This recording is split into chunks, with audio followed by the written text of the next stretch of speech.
Hello everyone, welcome to my channel Lecture Notes. So today I'll be explaining a poem Dawn at Puri which is written by Jayanta Mahapatra. So moving towards the line, endless crow noises, a skull in the holy sands tilts its empty country towards hunger. So endless crow noises that there is constantly the noises of the crow, they are constantly yelling and shouting, and there is not a single second when a crow is not shouting, and the poet feels that it will never come to an end. So clearly it is a hyperbole, and the crows are present because the flesh of dead body. It is a picaresque description of the pilgrimage seashore, that is Jagannath temple. So this the poet is showing a particular scene which he is seeing.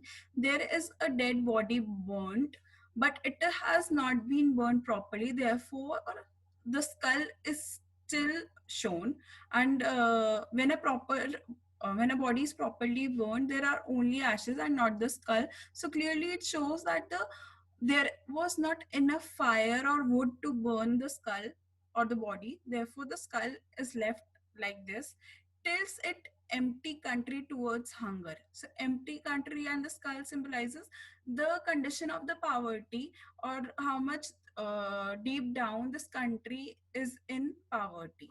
So skull here is a metaphor for the poverty present in the country, and the empty country is a metonym highlighting the belly of the people are empty. So clearly how much people are hungry and what is their devastating condition has been shown. And the word holy here is ironical because during cremation nothing is left except the ashes. However, the presence of skull symbolizes the hollowness of rites and rituals. White clad widowed women, past the centers of their lives, are waiting to enter the great temple. So, first of all, I would like you to notice is that the poet, rather than using widows, call them widowed women. So clearly they are not the part of the category of women. The word highlighted here is widowed women. So how they have been already marginalized, that they don't fall in the category of normal women. He could easily had said that there are women standing, but he particularly mentioned that section of society who don't have a husband. So he calls them widowed women, which points to the patriarchal norms of Indian society, which make the women widow after the death of husband. According to the tradition, they aren't allowed for second marriage, hence losing the purpose of being born. Moving to the next lines, past the center of their lives are waiting to enter the great temple. Past the centers, usually in Hindu tradition or in India, the center of a woman line is seen to be the marriage and the birth of the child. When a person or a lady is a widow, she can't have a child or go through a second marriage. So clearly the center of her life has been passed, which clearly shows that how she has lost the purpose of her life. Shows how after losing husband they lose identity and purpose as well. So clearly centers here has been referred to the husband and the married life, that how after losing the husband a woman loses everything in her life. There is no purpose, there is no identity of her own, and she can't do anything. As well as she has to leave her all the pleasures and desires because her husband is no more. Uh, their ostrich eyes stare like those caught in a net, hanging by the dawn's shining strands of faith.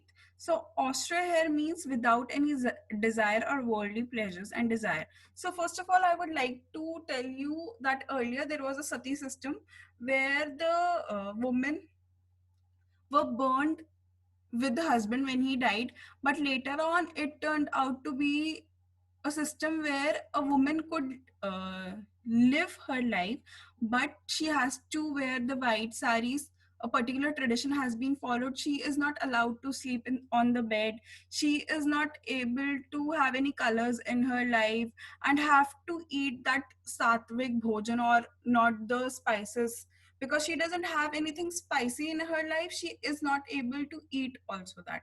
So clearly this tradition has been shown here, that they are, what their daily routine is, that they have to wear the white clothes and they have to visit temple,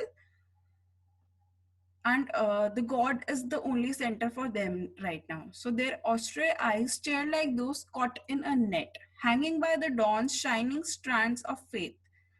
So clearly they are devoid of any worldly pleasure and desire, and they have been molded in such a way that they have to live in these conditions and these set of rules and codes only. And here net, a symbolic net of patriarchal society. Like a trapped fish, the women have lost the freedom of their mind and body and leading a life of lifeless body. So clearly they are only following the rules and the set codes, and they don't have the will of their own. They only have to follow the path that the patriarchal society has given them to guide. Then simile has been used in this line, like those caught in a net. So here they have been compared to the animals who are caught in the net, whether it is a fish or a bird, who have lost their freedom. So net here symbolizes that how patriarchal society have complete control over their freedom as well as identity. Hanging by dawn's shining strands of faith is a metaphor here. Here the sunlight at dawn is like a ray of faith to the poet, but there is no faith or a hope seen in the life of widows, because they have to follow the set path which is governed by the society. They can't deviate because they don't have a free will, identity, or a purpose. The pale early light catches ruined lepers' shells leaning against one another, a mass of crouched faces without names. So another marginalized section has been shown. The first section was the widowed woman, and second section is the leper shells, that is the deformed people or physically handicapped people, or the different section of the society.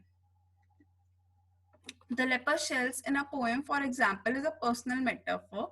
By this phrase, the poet tries to compare the old widows to the shells lying on the shore, and the widow woman, man with deformity and lower class, I have no identity, and they are discriminated in the society, like not allowed to enter temple or be present at an auspicious place. So here the poet is talking about the three sections who have been and had been marginalized, that are the widow women, the lepers, and the lower caste people. And suddenly breaks out of my hide into the smoky blaze of a sullen soliloquy fire that fills my aging mother. So clearly in every three lines or in every paragraph, a picture has been described which creates in the mind of the readers. And here, as the poet was seeing uh, all the things outside the temple, then his thinking stops and it breaks. And what does he see? That while he was seeing the widows, he thought suddenly about his mother.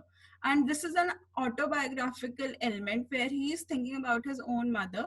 And he says that he remembers how his mother also wishes the same rituals when she dies.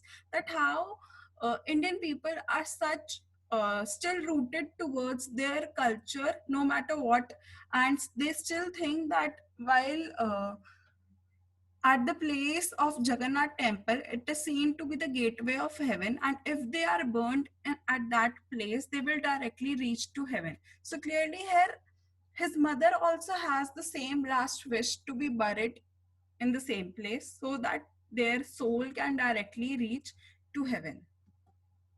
Her last wish to be cremated here, twisting uncertainty the light on the shifting stands. So by comparing the light uncertain position, the last two lines, he says that the pyre is burning, but the smoke is not able to go directly above because of the constant wind that is blowing.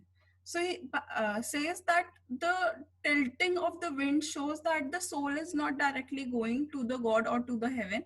So by comparing the light's uncertain position to the pyre smoke, the poet questions the very belief on which all the rites and rituals are performed and formed.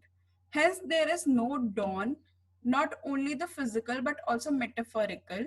That is poet's realization that his very belief is hollow, that this is not a gateway to heaven, because it is believed that the soul directly reaches to heaven, but he is not, he is questioning the faith whether it is true or not, because he has started feeling that this is not truth. So, Dawn of at Puri is a poem of faith as well as doubt, as well as the traditions that had been set up by the society. That how the rules, codes, everything is so much fixed, and people believe at them undoubtedly and blindly. But then there are few people like poet who are now questioning that every tradition that is followed by the society.